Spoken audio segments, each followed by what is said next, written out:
Muy buenos días, muchas gracias y muy buenos días a todos los aquí presentes. Y pues bueno, gracias por la invitación. Trataré de no desentonar un poco en este ámbito o en este espíritu cordial y abordar un poco de manera más crítica, ¿no? Sobre todo desde la historia, el concepto del juego limpio, ¿no? Va a tratar de hacer la presentación, la haré de la siguiente manera, ¿no? Va a hacer unas pequeñas palabras ahí, una puntualización sobre el juego limpio, un pequeño repaso histórico, ¿no? De dónde viene este concepto, dónde surge, por qué se conforma como tal en el deporte, y después, bueno, unos apuntes finales, ¿no? Para cerrar. No traigo una presentación, espero que se mantengan atentos y se mantengan muy entretenidos con estas palabras y podamos dar después también espacio ahí a los comentarios o a la discusión. Espero que sea bastante. Como señalaba el director acá en la introducción, el título de la plática de la ponencia es la formación integral a través de los valores inherentes al juego limpio. Y me gustaría iniciar justo con una cita, ¿no?, de George Orwell de 1945, que señalaba: el deporte serio no tiene nada que ver con el juego limpio. Está ligado al odio, celos, jactancia, cumplimiento de todas las normas y el placer sádico en presenciar violencia. En otras palabras, es la guerra menos el tiroteo, ¿no? Y creo que iniciaba o veía de una manera bastante particular y peculiar el deporte, y en realidad podríamos trasladarlo a esta época y probablemente seguiría teniendo mucha validez este comentario, ¿no? El fair play o juego limpio, pues bueno, va a ser un concepto pues mundialmente aceptado, ¿no? Que va a encontrar su origen, obviamente, en el deporte, ¿no? Y señala Ronald Renson que no es el único concepto que ha encontrado su origen en esta actividad, pero que se ha sido adaptado por otras tantas disciplinas, ¿no? Tenemos ahí, por ejemplo, el coaching, ¿no? Que es muy popular hoy en día. Pero bueno, tampoco el deporte ha sido ajeno de recibir préstamos, ¿no? Hacia disciplina, ajenos a la disciplina. Además de ser utilizado en el deporte, suele ser utilizado en las finanzas, en los negocios, ¿no? Incluso en la política, y es muy común que veamos esta serie o tratados completos acerca del juego limpio, particularmente en estas disciplinas. Tal vez no tanto en la política, no se suele ser tanto, pero también es un tema muy recurrente, ¿no? Finanzas y negocios es muy persistente, ¿no? Y por esta razón creo, ¿no?, que es aceptado, ¿no?, de manera acrítica, ¿no?, y esto es importante señalarlo, y poco controvertido, ¿no?, ya que se asocia esto a un principio fundamental de convivencia y de relacionalidad, ¿no? Y esto creo que sí es importante señalarlo un poco, irá en ese sentido algunos de los comentarios que haré a lo largo de esta exposición, ¿no? Probablemente esto ya lo tengan ustedes un poco más presente, pero no está de sobra repasarlo. ¿Cómo define el Comité Internacional de Juego Limpio a este concepto, ¿no? Es un concepto complejo que comprende y encarna una serie de valores fundamentales que no solo son parte integral del deporte, sino que son relevantes en la vida cotidiana. La competencia justa, el respeto, la amistad, el espíritu de equipo, la igualdad, el deporte sin dopaje, el respeto por reglas escritas y no escritas, como la integridad, la solidaridad, la tolerancia, el cuidado, la excelencia y la alegría, son los componentes básicos del juego limpio que se pueden experimentar y aprender tanto dentro como fuera del campo, ¿no? Y obedece particularmente a una definición, ¿no?, o a un espacio temporal muy particular, y sobre todo a un espacio físico también determinado, y creo que eso es importante tenerlo igual claro, ¿no? ¿Por qué, no? El deporte, en esencia, y voy a abrir unas comillas ahí porque en realidad, y esto es muy discutible y más con todos los que están aquí presentes, ¿no? Pero no hay una esencia del deporte. A mí me gusta poner esta provocación. El deporte, en esencia, representa un espacio de disputa ético, y por lo tanto se traslada esta idea a otras esferas de la vida pública y privada de los individuos, ¿no? Sin embargo, no podemos obviar que también en esencia, ¿no? Es una esfera para la lucha cínica y desvergonzada en la que la lucha por el prestigio, el reconocimiento y la victoria es lo más importante. ¿Y por qué no? Que se pueda alcanzar por cualquier medio. ¿Por qué estas contraposiciones? Pues en realidad es que no hay una esencia de, ¿no? Y pues yo sé que esto suena trágico, ¿no? Estoy hablando aquí con personas dedicadas, ¿no? Que viven en esto.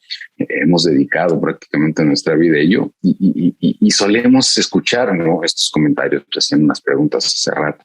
A David es algo muy recurrente que utilizan todos los medios de comunicación, ¿no? La esencia del deporte no es, ¿cuál es la esencia del deporte? ¿No?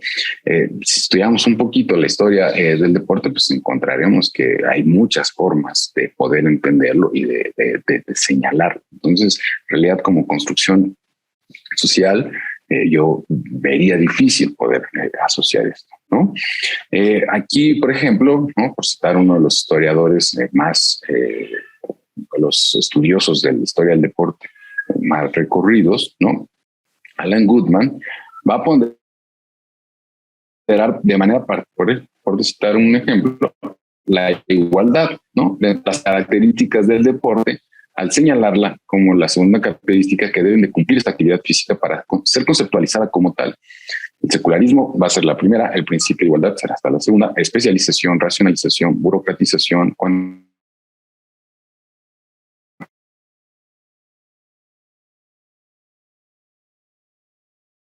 esenciales para lo que hoy se conoce como deporte, no este fenómeno que en realidad es un fenómeno completamente moderno. Y aquí en esta idea de igualdad, pues bueno, vamos a encontrar este elemento democratizador, ¿no? Que es casi siempre, ¿no? La primera idea que se nos viene a la mente cuando hablamos, pues, de características del deporte, ¿no? Siempre solemos, ¿no? Quedarnos con eso, ¿no? Pero además, bueno, pues también tenía un sentido, ¿no? Un sentido práctico, ¿no? Este sentido práctico, pues es obviamente dar certeza al resultado sin quitar esta natural, ¿no? Incertidumbre que tiene el propio juego, ¿no? Por esa razón que cuando Goodman hace esta caracterización y cuando hace esta conceptualización le va a costar un poco, va a ser un poco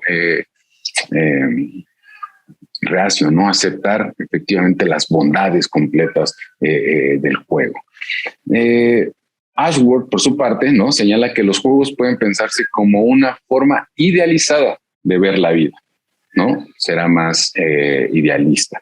Ashworth. Para Ashworth, el hombre moderno insiste en la igualdad en el deporte, es decir, en estrictas reglas formales que hacen que los factores que van más allá de las habilidades y capacidades individuales sean iguales para todos. Esto se debe a que él se define como igual, ¿no? Y esto es, el deporte sirve como un modelo perfecto de la conducta humana, ya que al apegarse a un estricto código normativo, pues bueno, va a permitir que el desarrollo de este y las conductas de los individuos que en él participan estén reguladas de tal forma, ¿no? Que solamente se pueda pensar en esta práctica como justa y equitativa.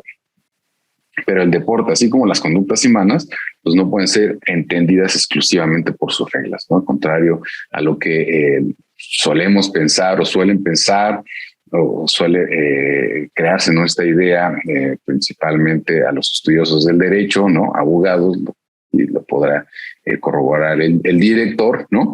Pero en realidad no puede funcionar exclusivamente de esta forma. No podemos pensar que el deporte va a ser una ideal en este sentido, pero pues las conductas humanas no lo son, ¿no? Y las reglas al final solo se van adaptando y van cambiando conforme la sociedad va evolucionando, ¿no? Y entonces aquí es cuando se habla de esto que se conoce como el etos deportivo, ¿no? Estos rasgos y modos de comportamiento que conformarán el carácter de esta comunidad ¿no? La comunidad que practica este deporte o de los individuos mismos, ¿no? Y aquí quiero entonces hacer este pequeño pasaje, ¿no? Histórico de dónde surge esta idea, este concepto del juego limpio, ¿no? Va a haber un cambio, ¿no?, de paradigma en las escuelas inglesas, ¿no? Las escuelas públicas inglesas van a ser las responsables de esparcir y reproducir, probablemente muchos de ustedes lo sepan, ¿no? Van a ser las responsables de transformar, ¿no?, y cómo entendemos estas prácticas, cómo se practica y se realiza la práctica deportiva, ¿no? Jugar el juego por el bien del juego mismo, ¿no? Ese era el reflejo de la élite que era la responsable de practicar el deporte, y pues en este sentido el ethos del verdadero amateurismo. Las public schools, las escuelas públicas inglesas, contrario a lo que podríamos pensar a primera vista o a primera escuchada, no son escuelas públicas en el mismo término o en los mismos sentidos que lo podría ser nuestra universidad o las escuelas que entendemos acá. No son escuelas en realidad para la élite, llevan este nombre, pero en realidad eran escuelas que a poder acceder a ellas tenía un costo significativo y eran restringidas para ciertos sectores sociales, ¿no? Y entonces jugar de una manera justa por el bien de la supervivencia, pues es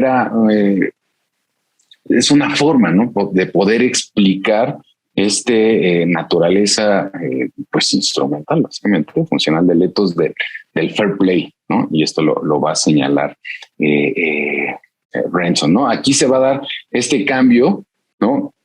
En este momento estamos hablando de mediados del siglo XVIII, siglo XIX, ¿no?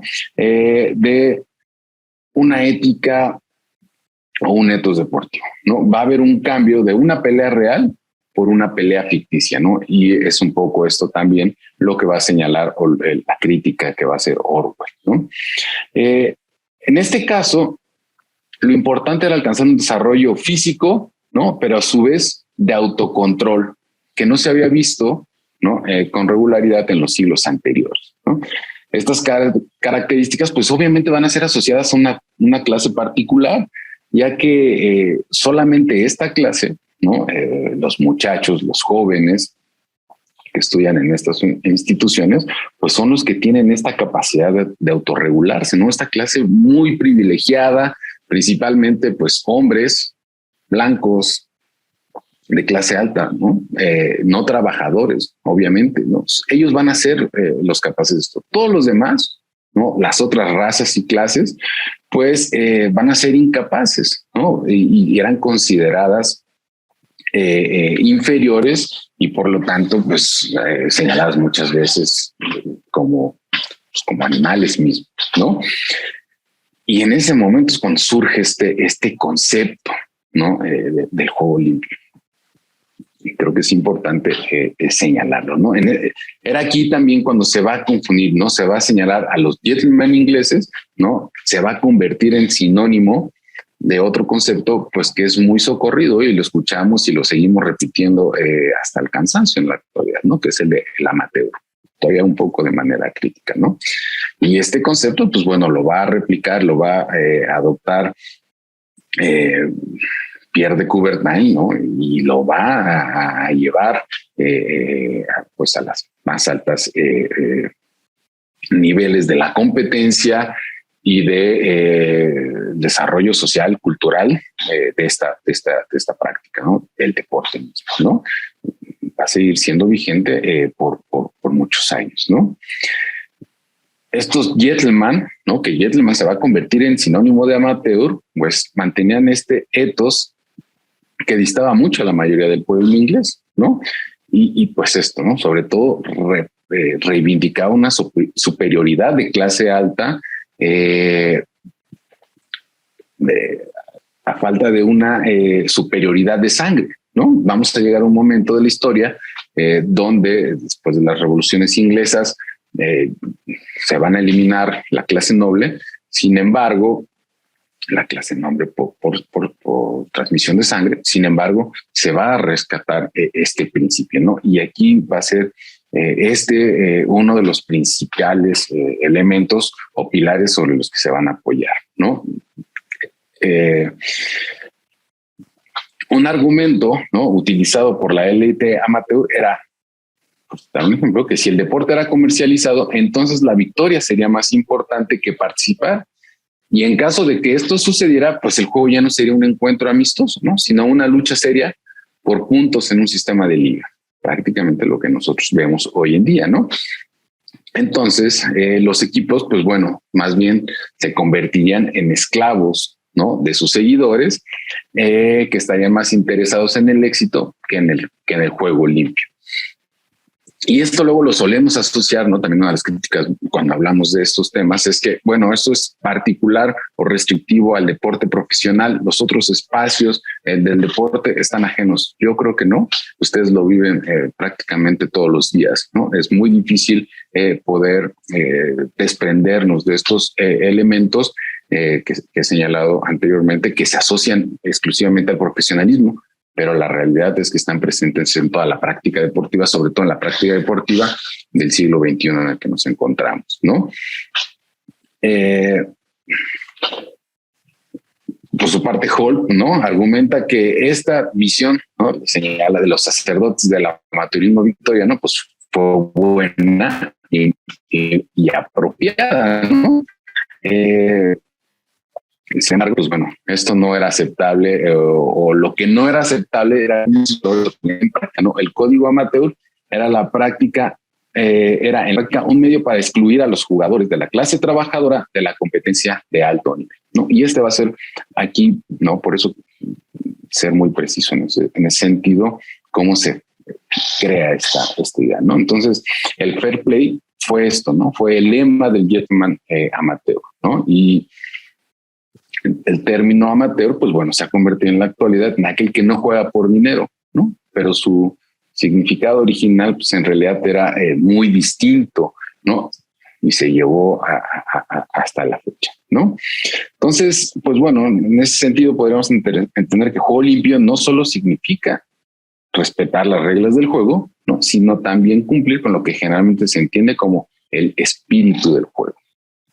Y otra vez, ¿quién le va a dar ese espíritu? Pues el espíritu no es mío, sino se lo otorgamos nosotros, ¿no?, los individuos y aquellos que practicaban. El deporte, por tanto, no debía solo jugarse con buena fe, ¿no?, tenía que ser jugado con estilo, de acuerdo con este eslogan, ¿no?, de la lucha sin ira, arte sin malicia, ¿no?, que era básicamente la forma en que se planteaba por estas generaciones jóvenes, ¿no?, inglesas y después adoptada a lo largo de toda Europa occidental, ¿no? Bueno, de esta forma, ¿no?, pues se distanciaban los amateurs que practicaban el juego limpio de aquellos que veían el deporte como una forma de ganarse la vida o más que un mero instrumento de aprendizaje o civilizatorio, que es otra de las teorías que existen ahí. Como ha señalado el propio Goodman, los amateurs veían en la especialización del deporte una verdadera aberración a su idea original, ya que este debía practicarse por gusto y no por vocación. Y ahora voy a estas reflexiones, ¿no?, también para tratar de cerrar y poder discutirlo, esta pequeña recuento histórico, ¿no? ¿Qué valores nosotros asociamos en la actualidad, ¿no?, al juego limpio, ¿no?, o al fair play, ¿no? Además de los señalados ya por el propio Comité Internacional, ¿no?, pues generalmente asociamos esto, ¿no?, espíritu en equipo, cooperación, reciprocidad, compañerismo o amistad, ¿no?, superación personal, solidaridad, fraternidad, altruismo, generosidad. No creo que yo no considero estos como valores esenciales al deporte, ¿no? Son valores morales inherentes a un ideal de relación social, ¿no? Y estos también formados bajo un ideal judeocristiano. Es otro elemento importante. No son completamente aceptados en toda la región. hay veces que somos muy obtusos y pensamos en una sola, y tal vez podrá ser un poco por mi formación, pero también es importante hacer ese señalamiento, ¿no?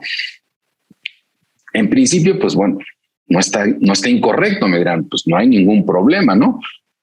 Pero excluye a 2/3 partes de la sociedad global, ¿no? Y si estamos considerando el deporte como una práctica universal, ¿no? Y todos los problemas que tendrá el universalismo con ello, intentar exportar estos valores a todas las regiones, pues bueno, iría en contra de sí mismo, ¿no? Y es uno de estos planteamientos, al menos así yo lo considero y hago este planteamiento y seguro muchos de ustedes podrán no coincidir con ello y podremos discutirlo, ¿no? Aquí una pregunta sería, ¿debe haber un propósito moral en el juego?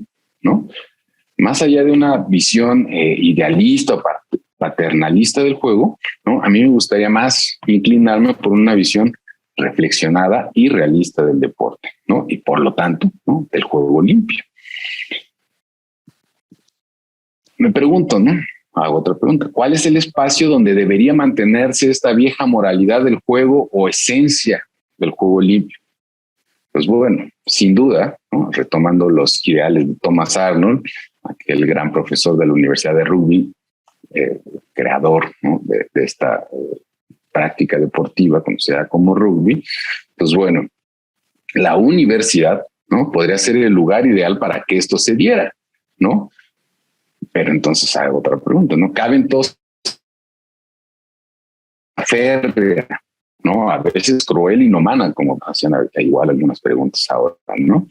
Bajo unas lógicas morales muy marcadas hace más de 150 años, pues, es nuestro mundo actual un lugar donde se persigan estos valores como lo fue en la Europa del siglo XIX. Pues bueno, ¿no? Sin duda uno de los mayores compromisos que debería tener el deporte es el social. En eso estoy yo completamente convencido, pero pues esto no quiere decir que nuestra sociedad sea estática, ¿no? Y mucho menos, creo, ¿no? Anhelar esta nostalgia del pasado. Creo que tenemos que siempre pensar en una sociedad cambiante, ¿no? Y aquí hago una pequeña reflexión, o sea, he escuchado yo pues algunos entrenadores, ¿no? Entrenadores con muchos años de experiencia en distintos espacios, no uno, dos, ¿no? Algunos, ¿no? Señalar lo poco ético, ¿no? Irreprobable, ¿no? Que puede significar el uso de algunos complementos alimenticios, por ejemplo, ¿no? Es un ejemplo muy corto, ¿no? Entonces, aquí vamos, nos preguntamos, ¿no? O sea, ¿qué tipo de valores son los que nosotros queremos enseñar a nuestros atletas, ¿no? A nuestra comunidad universitaria, ¿no? ¿Será o no sería más útil en este sentido pensar de manera prudentemente una observación detenida de nuestra realidad social, las necesidades de nuestros niños y de nuestros jóvenes, ¿no?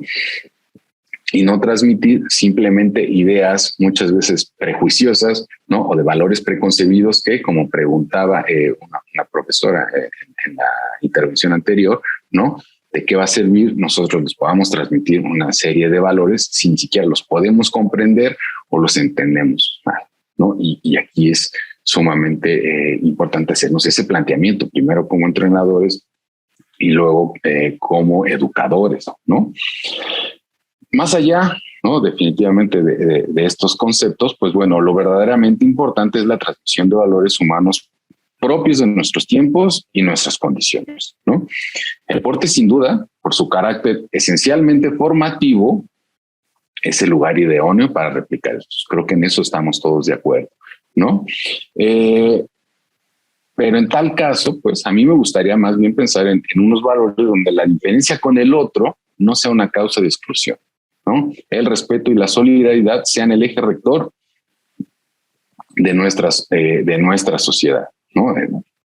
Es decir, poder transmitir estos valores donde pues, las mujeres puedan salir a correr sin temor a ser acosadas por extraños, ¿no? Y es un proceso muy complicado de llegar allá, pero tendríamos que ir en ese sentido y eso es lo que nosotros tendríamos que hacer, ¿no? Pero también donde los migrantes puedan llegar a este país, ¿no? Y ser recibidos sin ningún reparo, ¿no? Y las personas LGBT más, ¿no? Por incluir a todas las que pueden identificarse con estas siglas, ¿no? Puedan desarrollar sus actividades de manera libre sin miramientos y ni explicaciones. Eso es hacia donde tendríamos que ir, eso es a lo que tendríamos que estar reflexionando y eso es a lo que tendríamos que estar pensando, ¿no? Y aquí hago una reflexión igual, tanto fuerte, ¿no? Pero el deporte definitivamente no puede continuar siendo un espacio reaccionario y excluyente. Y si nosotros hacemos o pensamos un poco a cómo se ha o lo que ha sido este espacio a lo largo de los últimos años, sin duda una de las características ha sido esa, la del deporte, ¿no? Más que ser un espacio de inclusión, a veces que es un espacio de exclusión, a pesar de lo que el discurso dice, ¿no? Y más que ser un espacio de progreso, es un espacio de reacción, un espacio sumamente reaccionario, donde busca retroceder a dinámicas que pues probablemente no deberíamos estar replicando, ¿no? El deporte por sí mismo, pues bueno, no es educativo, ¿no? El deporte es una construcción social que obedece a nuestro tiempo y espacio, ¿no? De la humanidad. Eso sí, gracias a su atractivo, ¿no? Estético y formativo, sobre todo como lo pensaron los ingleses del siglo XVIII, ¿no?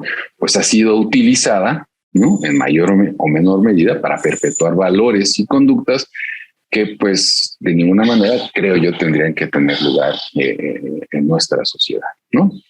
Un ejemplo muy sencillo, ¿eh? ¿Por qué un deporte de conjunto tiene que tener números? ¿Por qué tenemos que diferenciar a los individuos en un deporte conjunto? Esa pregunta generalmente no la hacemos, ¿no? Que aquí se lanza, ¿no? Me dirán que hay excepciones, pero la mayoría va en este sentido, ¿no? Los valores esenciales, ¿no? Y aquí iría eso, ¿no? Claro, si hubiera un esencialismo, no es hablar de esencialismo, pero más bien a modo de provocación, ¿no? Del juego limpio buscaban excluir al otro, no solo de la participación, sino la práctica misma del deporte. En sus concepciones mismas, pues, era en todo caso contradictoria, ¿no? Y creo que si nosotros entendemos esto y lo reflexionamos, seguramente podremos construir una mejor idea y podremos transmitir una mejor serie de valores y principios de lo que nosotros como universitarios entendemos de juego limpio, ¿no? Insisto, ¿no? O sea, el deporte se ha construido, pues bueno, bajo esta lógica liberal, ¿no? En realidad neoliberal en estos días, ¿no? Y nuestra sociedad está impregnada de eso, ¿no? La crítica no solo debe llegar hacia la universidad, como se hizo hace algunos días y nos sentimos tal vez algunos o se sintieron algunos ofendidos, pero es que en realidad esta lógica neoliberal toca todos los espacios de nuestra vida social, ¿no? Y esta lógica liberal de ganar o perder, ¿no? Y esto sin duda, pues yo lo considero de esa forma, ¿no? Debe ser uno de los mayores retos que deberíamos de enfrentar cuando hablamos de una formación integral bajo los principios del juego limpio, ¿no? En todos los contextos, pero particularmente en un contexto educativo, ¿no? Pensar el deporte fuera de este binario, ¿no? Esencial, ese sí, ¿no? El deporte. No sé si sea posible, pero aquí se los dejo a ustedes como pregunta. Pues bueno, nos ayudaría a sortear definitivamente los valores de esta sociedad, ¿no? En esta sociedad en la que se pondera lo individual sobre lo colectivo, ¿no? Lo ultra competitivo sobre lo colaborativo, lo privado sobre lo público, lo productivo sobre lo recreativo, ¿no? Lo útil, y esto siempre en términos económicos, sobre lo placentero. Definitivamente ir en ese sentido, pensarlo de otra manera, pues nos podría ayudar a nosotros a poder transmitir mejor estos valores, ¿no? Y que nuestra formación, la formación de nuestros atletas y de nuestros estudiantes fuera mucho más integral y de acuerdo a estos principios del juego limpio. Y bueno, creo que me gustaría cerrar ahí esta intervención y pues bueno,